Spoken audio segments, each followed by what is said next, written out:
উত্তৰাখণ্ডত পৰ্বতাৰোহণ কৰা 5 সদস্যক মানপত্ৰ প্ৰদান মন্ত্ৰী পীযুষ হাজৰিকাৰ ৰক ক্লাইম্বিং এণ্ড স্পৰ্টছ এছ'চিয়েশ্যনৰ উদ্যোগত হৈছিল এই পৰ্বতাৰোহণ ভাগীৰথী শৃংগ সফলতাৰে আৰোহণ কৰা পৰ্বতাৰোহী কেইগৰাকীক আদৰণি জনায় মন্ত্ৰীগৰাকীয়ে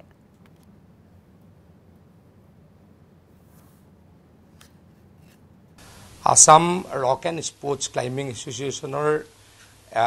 পৰা আমাৰ 5জন সদস্যই উত্তৰাখণ্ডৰ ভাগীৰথী পৰ্বতাৰোহণ কৰিবলৈকে গৈছিলে আৰু তেখেতলোকে মোক অনুৰোধ কৰিছিলে ফ্লেগ অফ কৰাৰ কাৰণে আৰু মই সেদিনাখনো মোৰ ঘৰলৈকে মাতি ফ্লেগ অফ কৰিছিলোঁ আজি ফ্লেগ ইন প্লাছ আমাৰ যিসকল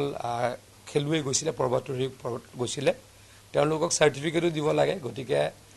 তেখেতলোকক মই ইয়ালৈকে মাতি আনিলোঁ 5জন ল'ৰা গৈছিলে 5জন ল'ৰাই কমপ্লিট কৰিলে